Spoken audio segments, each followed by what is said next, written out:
Sometimes you'll have to let go of the same person many different times and often in many different ways.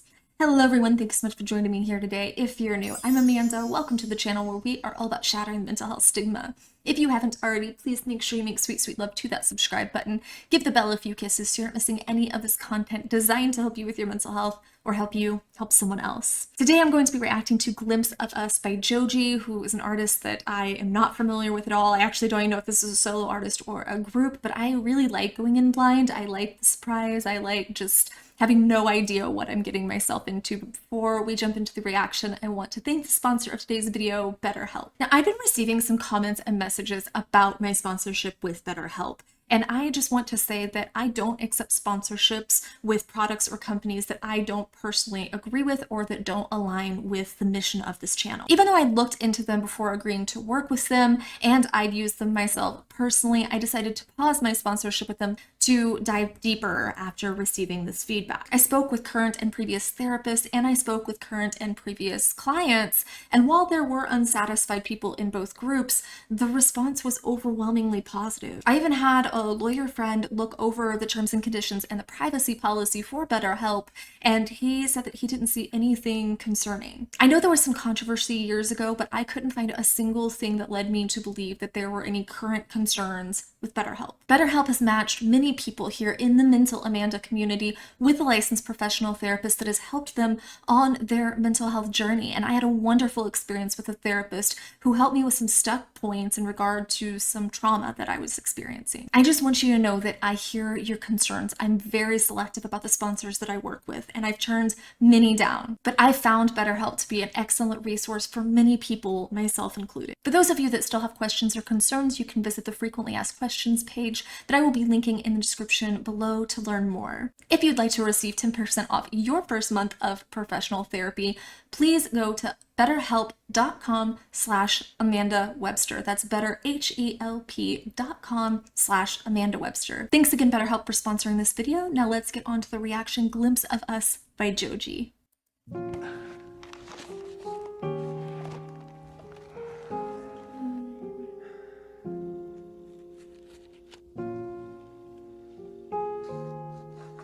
We've all been there with the ramen. She'd take the world off my shoulders. What? If it was ever hard to move, she'd turn the rain to a rainbow when I was living in the blue. Why then, if she's so perfect, do I still wish that it was you? Perfect don't mean that it's working, so what can I do when you're outside in my... Why are there woodland critters just in the house? If that is meant to symbolize something, it's going over my head. I'm not gonna lie. I was not expecting that voice. I was expecting this to be rap or something to that effect, but I was not expecting that voice. But I've had this experience where you are dating someone that is perfect on paper. They're handsome, they're responsible, they're emotionally available, they're funny, they're the total package.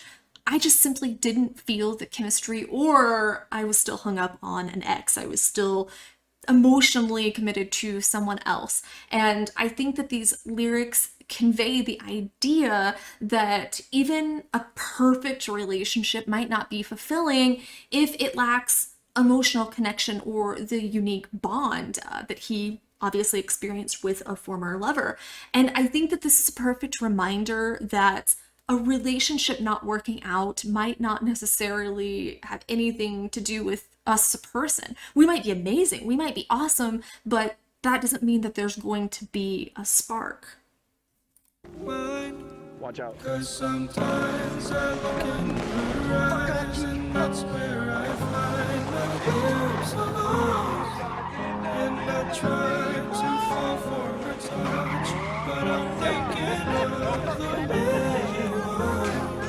Said I'm fine, said I move on. I'm only here passing time in her arms, hoping I'll find a glimpse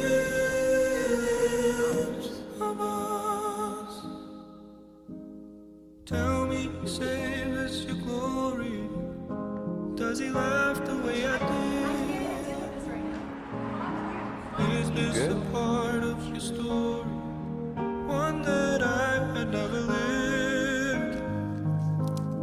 Maybe one day you feel alone, and in his eyes you're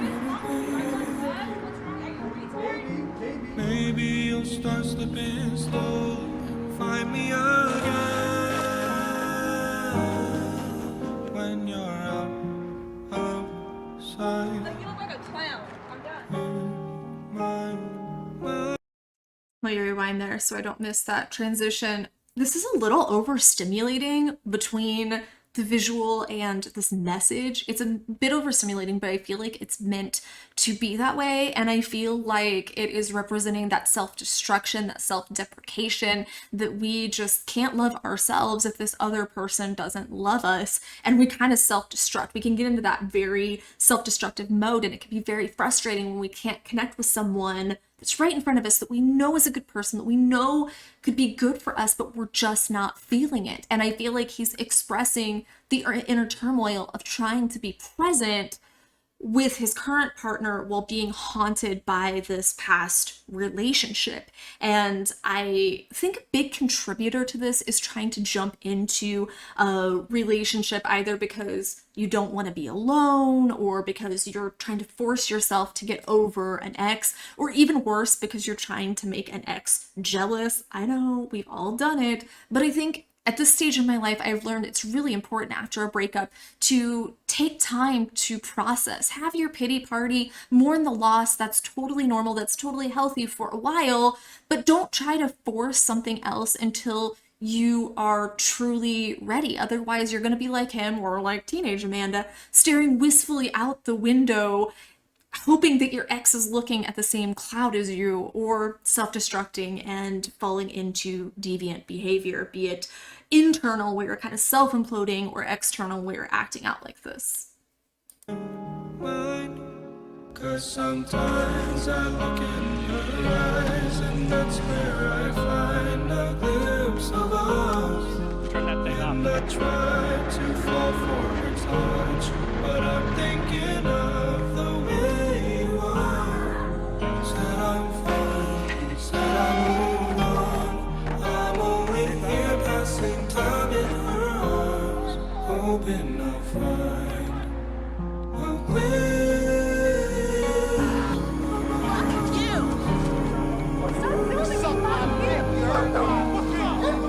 You don't have any papers, this is my house. Why are you fucking filming me? I'm done. Cause sometimes I look in your eyes, and that's where I find a Pick him up, pick him up, Lee. and I try to fall for your touch, but I'm thinking of the way you Let's go. Bro, what are you doing? said I moved on. I'm only here passing time in her arms, hoping I'll find a glimpse of us.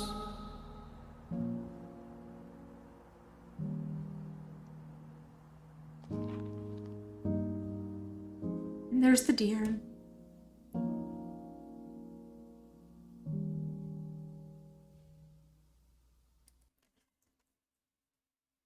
The fire at the end is really symbolic to me because I feel like he's just crashing and burning, like his whole life is just crashed and burned. And at this point, I think that, of course, these lyrics remind us that emotional connections can't be forced. Even if we're with somebody who is totally perfect on paper, those connections can't be forced.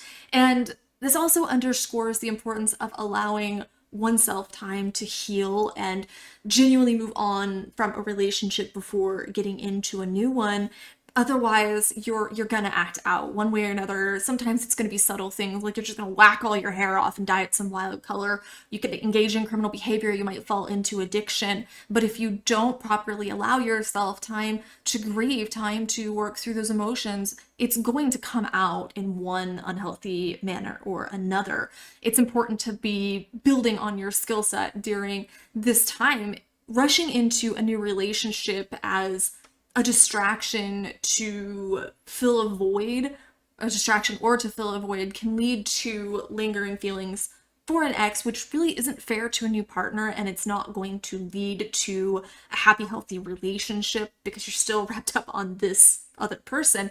And it's crucial to honor your own emotional journey, taking time to process and to really let go so that when you do meet someone new, you can truly be present and open to the possibility of a genuine connection. I think it goes back to the cliche of you have to love yourself before you can love someone else. And I know, I hated hearing that too, but there is truth in that. There is truth that if you don't love yourself, you're not going to be able to be in a happy, healthy relationship because you're going to be engaging in all of these behaviors, be it constantly seeking validation or diminishing all of the things the other person says that are positive about you because you're just not there. You're just not present in that relationship for whatever reason. Moreover, I think it's also possible to simply just not feel a connection with someone. Maybe it has nothing to do with an ex. It's possible just to not feel a connection with someone, and that's okay. Sometimes, despite all the right qualities and compatibility, the spark just isn't there, and accepting that can be really challenging. I know I had this experience with a guy who was so wonderful, and it wasn't even that I was wrapped up on an ex. I just didn't feel anything deeper. I didn't feel that head over heels, can't eat, can't sleep, reach for the stars, out of the park World Series kind of stuff.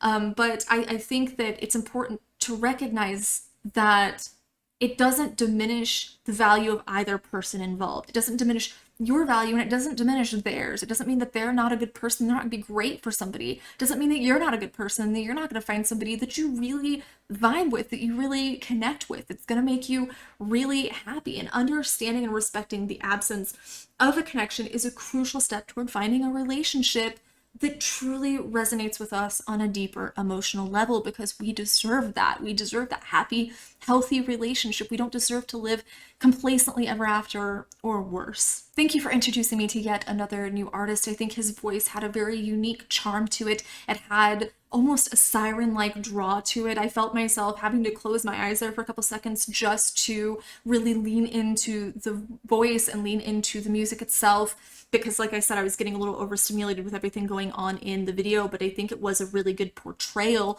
of how this can play out in our lives when we are feeling very overwhelmed inside. We're feeling like we're out of balance. That can start showing up in our lives. So make sure that you're sharing your stories here in the comments, good, bad, and crazy. That's how we shatter the mental health stigma. Give this video a thumbs up, share it. You never know who might need to see it. Thanks again, BetterHelp, for sponsoring this video. I love you guys so much, and I'll see you soon. Mwah.